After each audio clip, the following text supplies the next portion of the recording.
que al visitarnos tus peticiones al Señor sean respondidas, que la gracia del Señor se manifieste en tu vida en una manera nueva, como creemos en el reino de Dios, que las misericordias del Señor son nuevas cada mañana. Les invito a abrir sus Biblias en forma digital o impresa en el libro de Éxodo, que es el segundo libro de las Escrituras. El segundo libro de la Biblia se llama Éxodo. Cuenta el tránsito del pueblo de Dios una vez liberado de Egipto, de la esclavitud, a convertirse en una nación bajo un pacto de gracia. Y en el capítulo 20 el Señor les entrega este texto que conocemos como los 10 mandamientos. Y estamos haciendo una serie que ya terminaremos el próximo domingo. Hoy vamos al 9º mandamiento. Y esto cada vez es más asustador. Entonces entendemos la reacción del pueblo, que ante esta revelación poderosa a la conciencia, buscan un mediador y le dicen a Moisés: háblanos tú y te escucharemos. Y por eso hay un nuevo Moisés, que es nuestro Señor Jesucristo, quien es el mediador que cumple la ley, que lleva la maldición por quienes no la cumplimos, y que nos envuelve en una relación de pacto con Dios en la que la ley ya es ley de la libertad. Y por eso esta serie la llamamos la ley de la gracia, porque la ley que nos condenaba en el reino de Dios y bajo el perdón y la gracia de Jesucristo se convierte en ley de libertad, en ley que nos trae gracia de Dios. Vamos a leer capítulo 20 de Éxodo, verso 1 al 17. Dios habló y dio a conocer todos estos mandamientos. Yo soy el Señor tu Dios. Yo te saqué de Egipto, del país donde eras esclavo. Primer mandamiento: no tengas otros dioses además de mí. Segundo mandamiento: no te hagas ningún ídolo, ni nada que guarde semejanza con lo que hay arriba en el cielo, ni con lo que hay abajo en la tierra, ni con lo que hay en las aguas debajo de la tierra. No te inclines delante de ellos ni los adores. Yo, el Señor, tu Dios, soy un Dios celoso. Cuando los padres son malvados y me odian, yo castigo a sus hijos hasta la 3ª y 4ª generación. Por el contrario, cuando me aman y cumplen mis mandamientos, les muestro mi amor por 1000 generaciones. Segundo mandamiento: no pronuncies el nombre del Señor tu Dios a la ligera. Yo, el Señor, no tendré por inocente a quien se atreva a pronunciar mi nombre a la ligera. Cuarto mandamiento: trabaja 6 días. Acuérdate del día del sábado para consagrarlo. Trabaja 6 días y haz en ellos todo lo que tengas que hacer. Pero el día 7º será un día de reposo para honrar al Señor tu Dios. No hagas en ese día ningún trabajo, ni tampoco tu hijo, ni tu hija, ni tu esclavo, ni tu esclava, ni tus animales, ni tampoco los extranjeros que vivan en tus ciudades.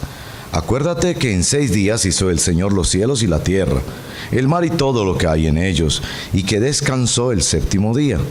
Por eso el Señor bendijo y consagró el día de reposo. Quinto mandamiento: honra a tu padre y a tu madre, para que disfrutes de una larga vida en la tierra que te da el Señor tu Dios. Sexto mandamiento: no mates. Séptimo mandamiento: no cometas adulterio. Octavo mandamiento: no robes. Noveno mandamiento: no des falso testimonio en contra de tu prójimo. Décimo mandamiento: no codicies.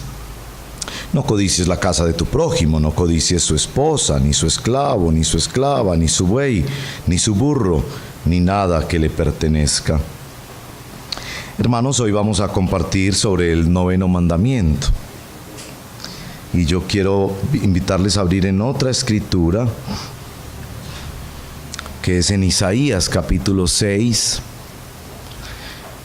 Me siento tan profundamente confrontado por esta palabra del Señor. Quizás de todos los mandamientos es el que más me confronta a mí personalmente. De manera que necesito orar, y creo que me acompañan muchos también, con este clamor del profeta Isaías en el capítulo 6, verso 5. después de que contempló la majestad y la gloria de Dios, los ángeles que proclamaban: Santo, santo es el Señor Todopoderoso, toda la tierra está llena de la gloriosa presencia de Dios. Lo que más lo avergonzó fueron sus labios. Nada hay que nos haga revelar nuestro pecado más y más constantemente que nuestros labios. Así que les invito a que oremos como oró Isaías: ay de mí, que estoy perdido. Soy un hombre de labios impuros y vivo en medio de un pueblo de labios blasfemos. Y no obstante, mis ojos han visto al Rey, al Señor Todopoderoso.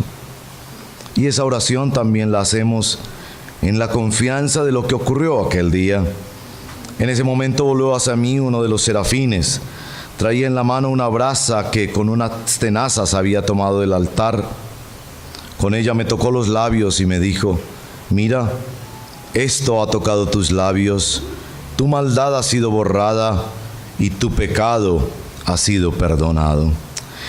Señor, con esta escritura y con esta sensación profunda que nos produce las Sagradas Escrituras de que tenemos labios pecaminosos, porque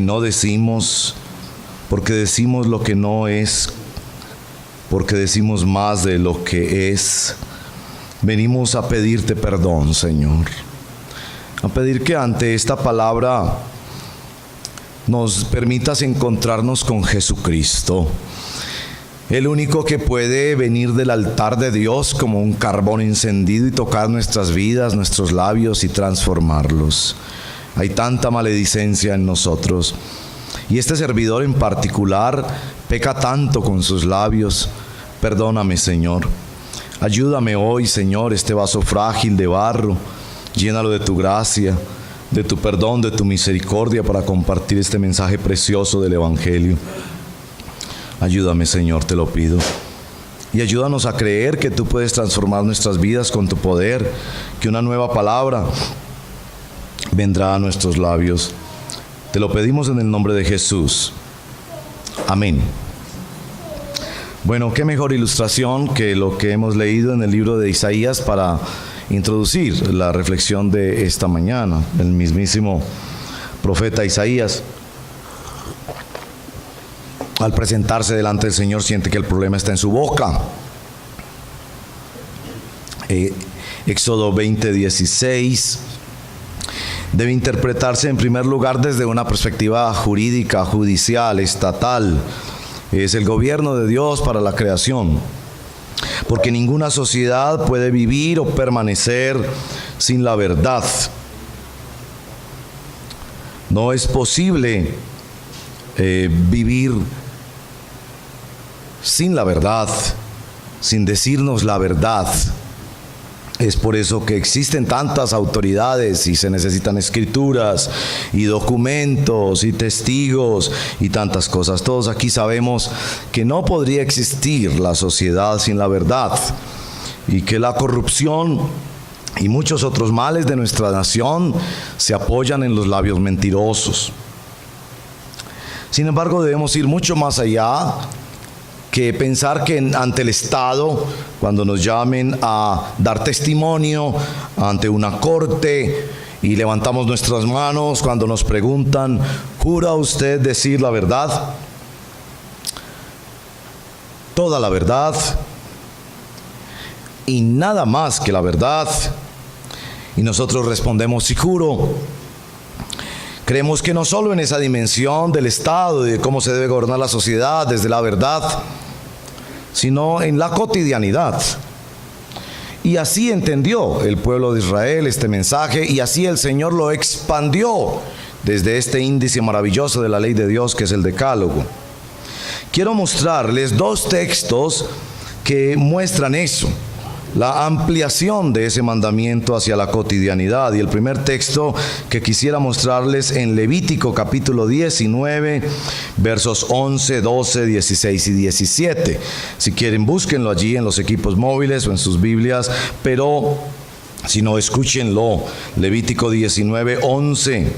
No roben, no mientan, no engañen a su prójimo, no juren en mi nombre solo por jurar, ni profanen el nombre de su Dios, yo soy el Señor. Verso 16.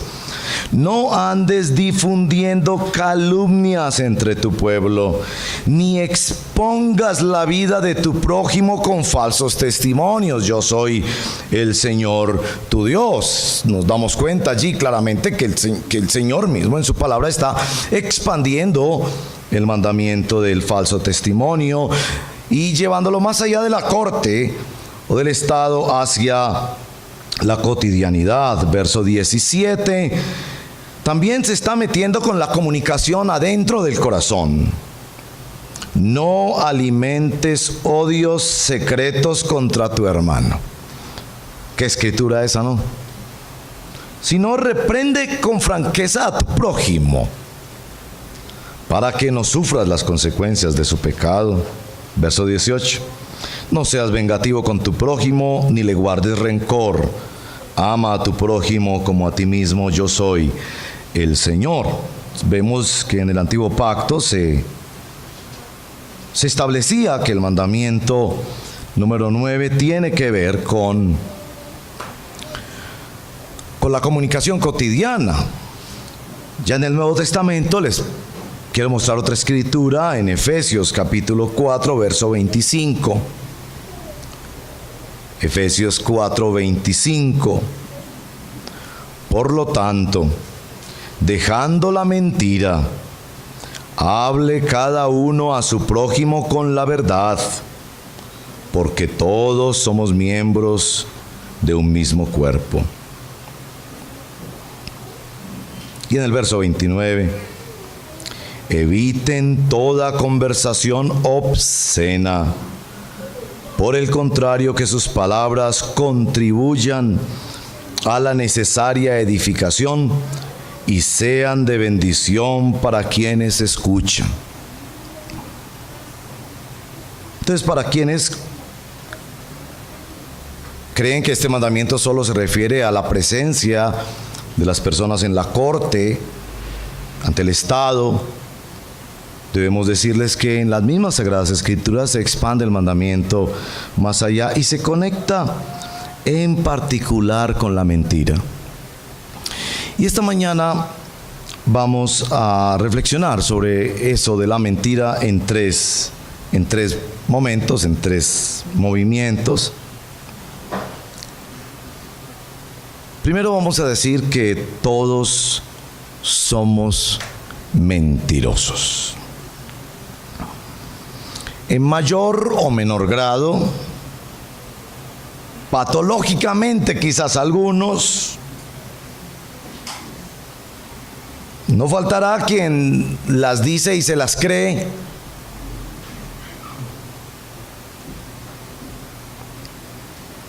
Todos somos mentirosos. ¿Cómo mentimos? Tengo una lista larga y sé que si nos quedamos un poquito más de tiempo en este tema, la lista se ampliará muchísimo. Rumor.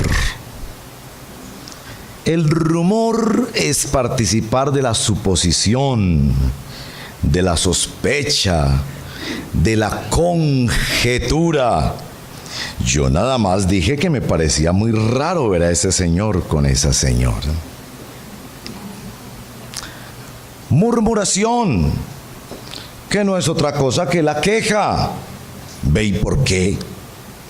Pero la queja no presentada a la persona debida o no buscando la justicia y la rectitud, sino sencillamente tratando de hacer equipo.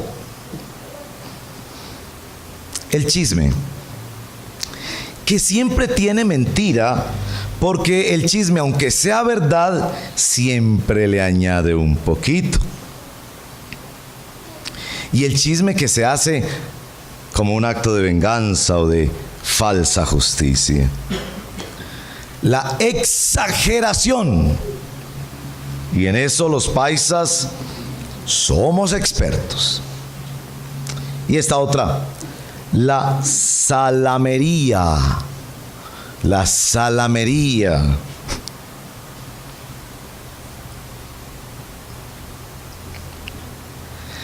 El encubrimiento, no decir todo lo que pasó, no decir todo lo que yo dije, no decir todo lo que hice. Nuestras leyes han llegado a incorporar la calumnia y la injuria. La calumnia es la acusación que se puede llevar al Estado porque es un delito. La injuria es la acusación que corrompe o pervierte la imagen o la honestidad de una persona. Pero la no sinceridad, dígame por favor, ¿qué piensa? Y que es frecuente, hermanos, es frecuente, que nos preguntan ¿cómo estás? Y estamos por dentro que hervimos, no bien. Todos somos mentirosos. Voy a mencionar dos que me preocupan desde una perspectiva pastoral, porque creo que debemos resaltarlas con el propósito de dialogar sobre ellas y pedir al Señor misericordia. Los psicólogos lo llaman la psicología inversa. Un nombre poco sofisticado. Quizás en Antioquia sencillamente diríamos cantaleta. Pero la psicología inversa es esa forma de comunicación mentirosa que procura cambiar la conducta del otro diciendo una mentira. Sí, quédese estudiando hasta las 3 de la mañana para que se enferme. Pregunto, señora, ¿eso es lo que usted quería decir? No. Usted quería decir, me preocupa que te quedes hasta las 3 de la mañana porque te puedes enfermar. Pero lo decimos todo al revés. Espere y verá que comiendo todo ese dulce ahí le va a dar un ataque de hipoglicemia. Pregunto, hermano, ¿es eso lo que usted quiere decir?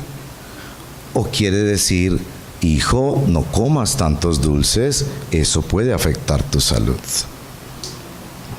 Y es tan frecuente que se vuelve casi inconsciente. La segunda cosa que quiero mencionar, y es una de esa inmensa lista que son muchas cosas que muestran lo pecadores que somos con nuestra lengua, hermanos y hermanas, las obscenidades. Y ya la palabra dice, no debemos usar nuestra boca para decir obscenidades. Pero es que hay obscenidades elegantes. No se dice la grande, se dice hijo de madre. ¿Yo acaso dije una grosería? O hijo de tantas. Y hay una variedad de eufemismos que tratan de decirla, pero como decirla sin decirla. Y ustedes, mujeres, ¿cómo es posible que se han dejado contagiar de los hombres? Y ya en esta generación es tan común encontrar a las muchachas del colegio diciendo obscenidades todo el tiempo. Esta semana está en una cita médica y salen unas colegialas preciosas, bien educadas, ahí haciendo como estudio de francés, entendí yo, que era como lo que estudiaban además del colegio. Muy queridas las chicas, buenas amigas, pero en cada frase tenían que decir una obscenidad. Y no eran de los barrios populares de Medellín, eran de la alta sociedad de Medellín. Eso ocurrió en el poblado. Y eso no es para justificar a los hombres, también somos responsables de decir obscenidades, pero la degradación ha llegado que el residuo de la población que conservaba cierta decencia en los labios y no usaba obscenidades eran las mujeres, pero ahora no. Entonces, en primer lugar debemos decir, Todos somos mentirosos. No sé si a esta altura usted estará de acuerdo conmigo o alguien levantará la mano diciendo, no, yo no.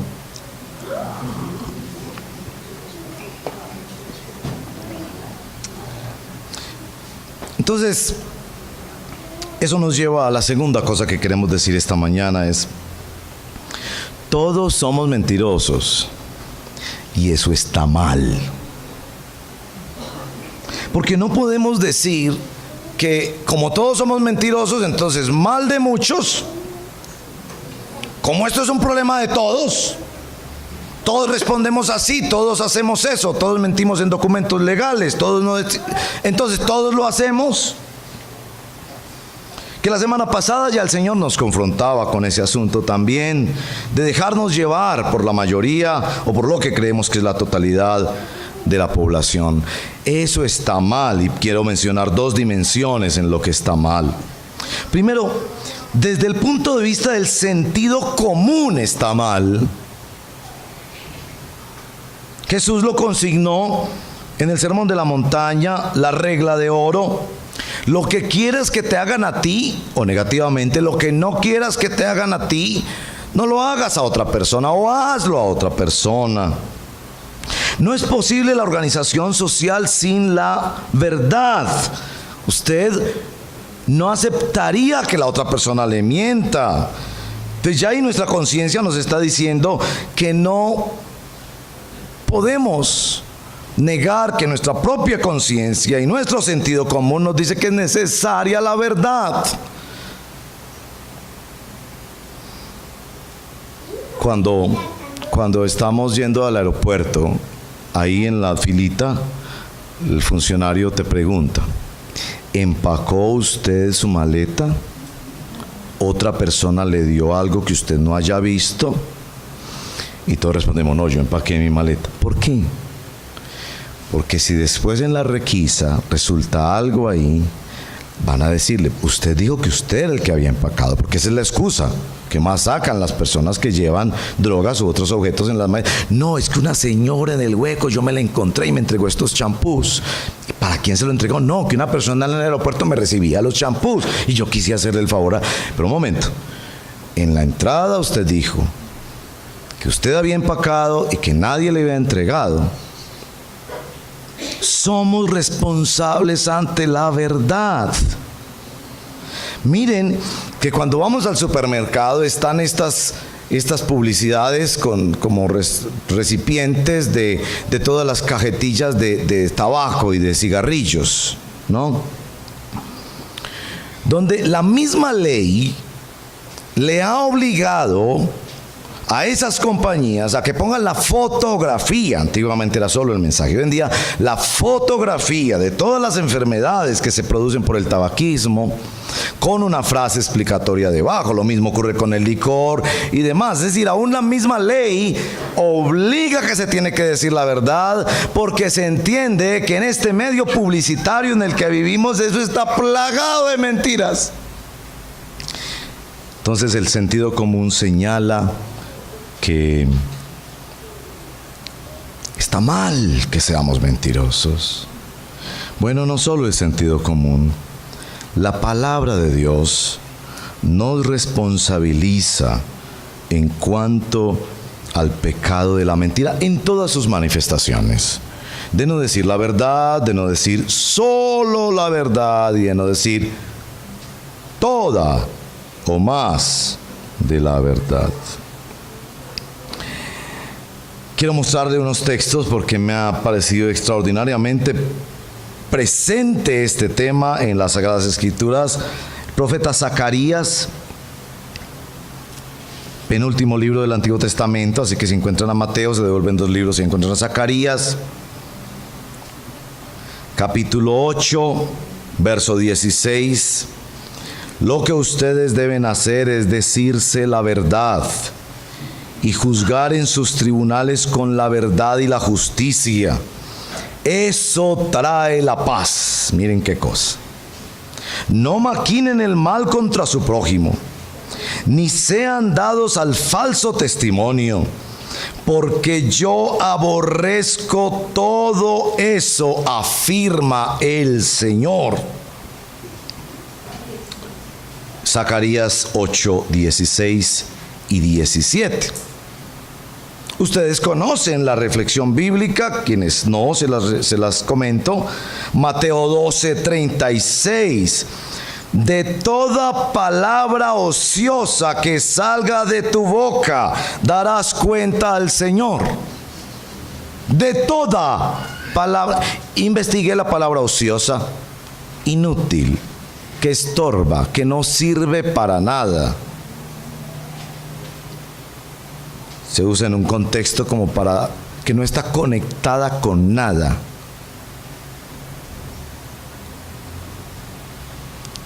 Y hermanos, es un testimonio de la iglesia primera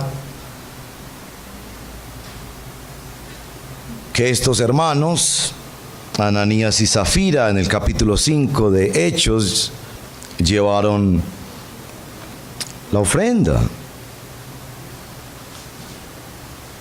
Pero suena un poco mejor decir: yo vendí toda esa propiedad y toditica se la di para la obra de Dios.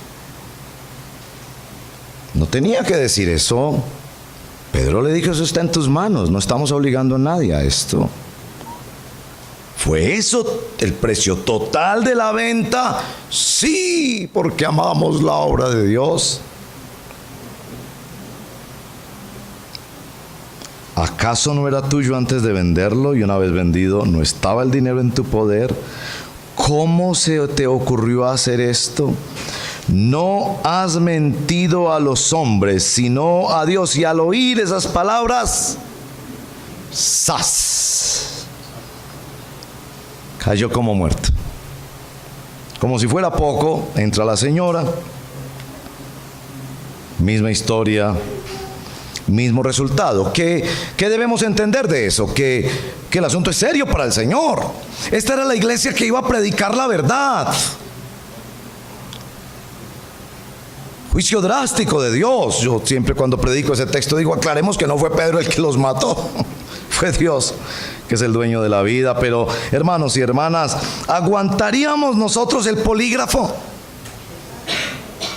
El polígrafo. El aparatico que te lo conectan y empiezan a hacerte preguntas, ¿no?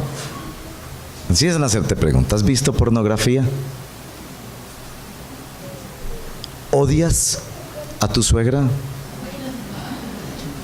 ¿Te cae gordo el vecino? ¿Robas en tu trabajo? ¿Realmente sí estudiaste eso?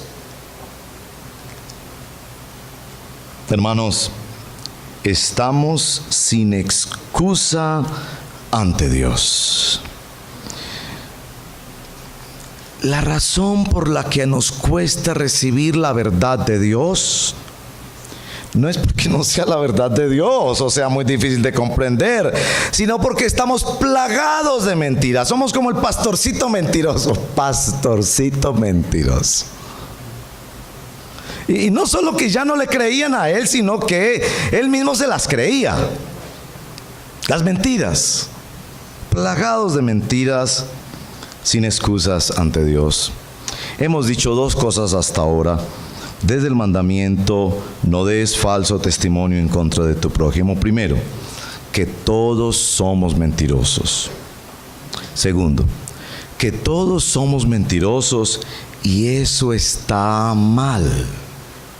Eso es juzgado por nuestra conciencia y es juzgado por la palabra de Dios de manera severa. ¿Qué vamos a decir en tercer lugar? Que todos somos mentirosos excepto nuestro Señor Jesucristo. Solo uno. Isaías 53:9. No se halló engaño en su boca.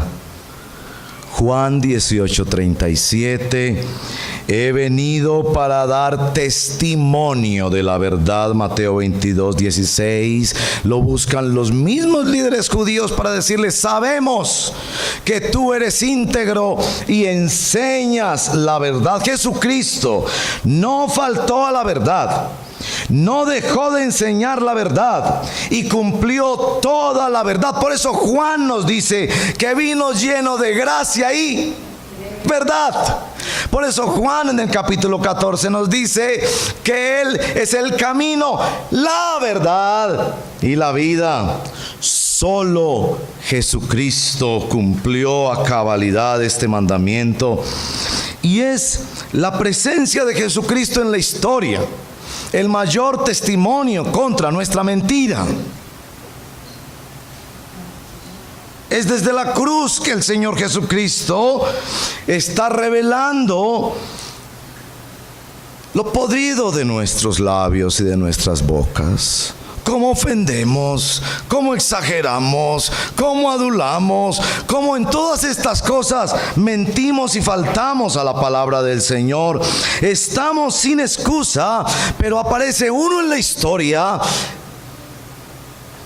que es limpio y sin mancha. ¿Por qué apareció nuestro Señor Jesucristo? El único que habitó la verdad al punto de ser él mismo la verdad.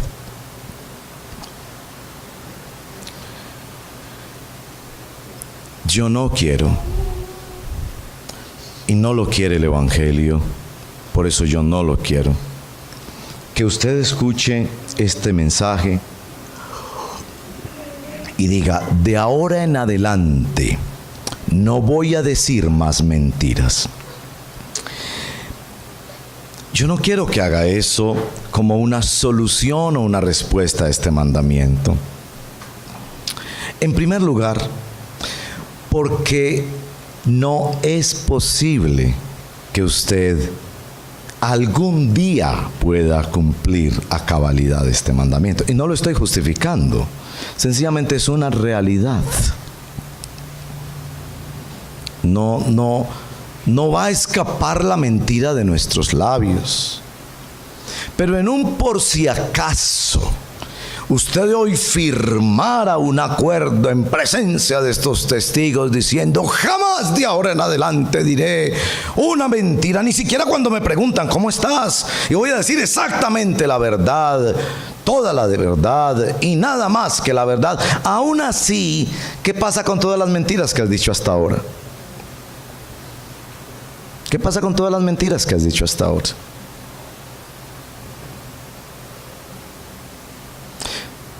Yo no quiero, porque no lo quiere el Evangelio, que tu respuesta ante este mandamiento sea: oye, eso está grave, no voy a seguir diciendo mentiras, o por lo menos no voy a decir más mentiras en el trabajo. Si es vendedor, sabrá a qué me refiero. O no voy a decir mentiras a mi esposa, o no voy a decir mentiras a mis vecinos. Esa no es la respuesta que quiere el Evangelio. El Evangelio quiere que tengas la respuesta que tuvo Isaías: ay de mí, ay de mí, no puedo hacer nada con este asunto, no tengo excusa ante Dios. No tengo esperanzas. Yo no podría comprometerme de no decir mentiras porque me fluyen, me salen. Me meto en la murmuración, en el rumor, en el chisme, en la exageración, en la salamería, en la calumnia, en la injuria, en tantas formas, porque, como dice la misma palabra de Dios, en las muchas palabras no falta el pecado. ¿Cuál es la respuesta que el Evangelio te ofrece? Que vengas al Señor Jesucristo, que desde el altar de Dios descienda el carbón encendido de nuestro amado Salvador Jesucristo y toque tus labios con perdón,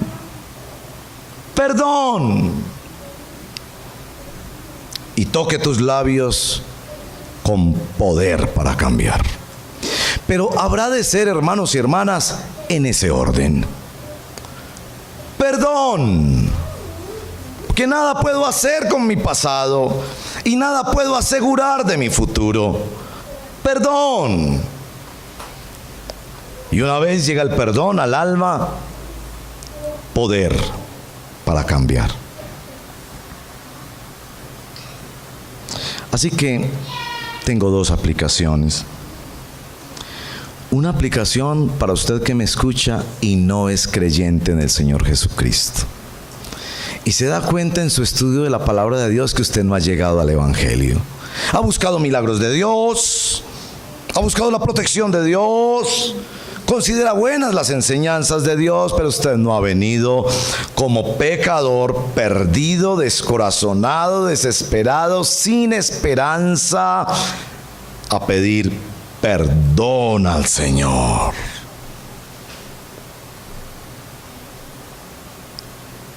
Y a usted le digo, venga al Señor Jesucristo.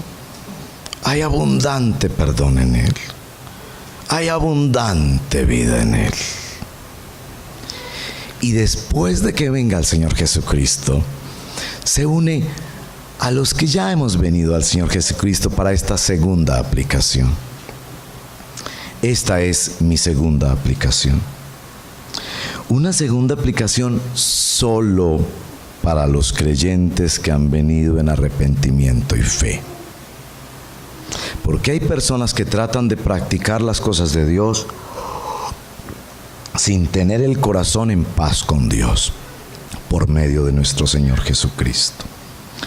Si usted es creyente, tengo 4 aplicaciones, porque entre otras cosas este mandamiento tiene mucha aplicación aquí en nuestra congregación, asimismo en las familias. Primero, pida perdón y corrija. Pida perdón y corrija. Si el Señor le está diciendo es que tú en tal tema no dijiste la verdad,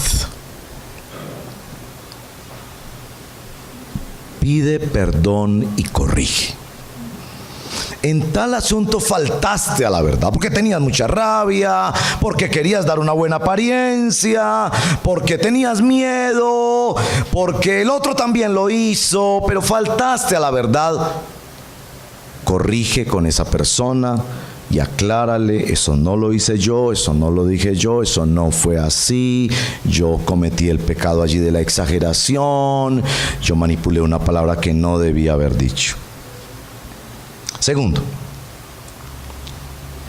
pide perdón y corrige inmediatamente la próxima vez que el Espíritu Santo por tu conciencia te dice, no fueron 50, y tú dijiste 50 y pico, y eran 49.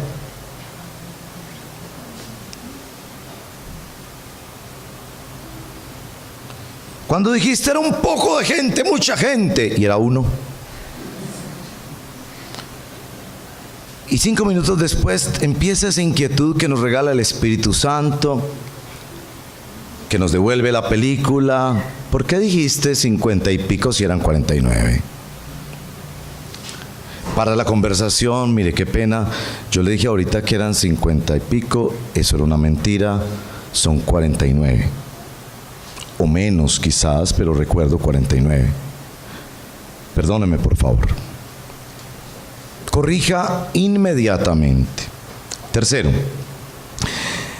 ¿qué es la que más duro me ha dado a mí de todas? Sea tardo para hablar. Pues es esta epístola de Santiago, que ustedes recordarán quienes la han leído, preciosa y profética, que dice que la lengua, y habla tantas exhortaciones sobre el poder de la lengua. Y este escritor norteamericano, Alistair Begg, dice, si no es verdadero, si no es necesario, si no es bondadoso, no lo diga. Si no es verdadero, si no es necesario, si no es bondadoso, no lo diga. Tardo para hablar, hay que pensar esas 3 cosas antes de hablar. Y en cuarto lugar, esta aplicación para los hijos de Dios: satúrese, inféstese de la palabra de Dios. Que la palabra de Dios habite en abundancia, con riqueza en nuestras vidas, porque entre más pasamos por las páginas de la palabra de Dios, más y más nuestra conciencia es activada en un diálogo interno que nos lleva a la autoevaluación, que nos hace responsables por lo que decimos, y sabemos que nuestras palabras pueden herir, hacer daño, ofender, ser usadas por el diablo, de manera que necesitamos palabra de Dios que cambie en ese cassette permanente y esa continua participación en la mentira que nos es tan común. Repito la aplicación: pida perdón y corrija. Segundo, pida perdón y corrija inmediatamente. Tercero, sea tardo para hablar, piense, ¿es verdadero? ¿Es necesario? ¿Es bondadoso? Si no pasa esas 3 pruebas, no lo digo. Y en cuarto lugar, satúrese de la palabra del Señor. Hacemos hoy ante tu altar un pacto de hombres que te quieren agradar,